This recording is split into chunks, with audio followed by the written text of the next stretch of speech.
आधा घंटा था घंटो हुआ मैं बड़ा बड़ा कड्डा हेलो अरे बुढ़ा आया है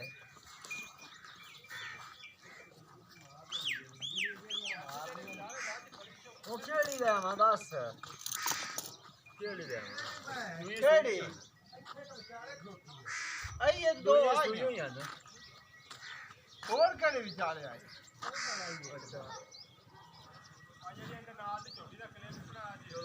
आई आई ओ क्लिप वाली थल्ले आओ खड़ी क्लिप वाली का बनाया यो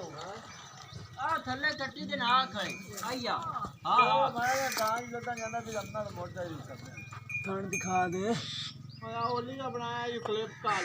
परतो अच्छी चट्टी एन मीना सुनर नहीं दबन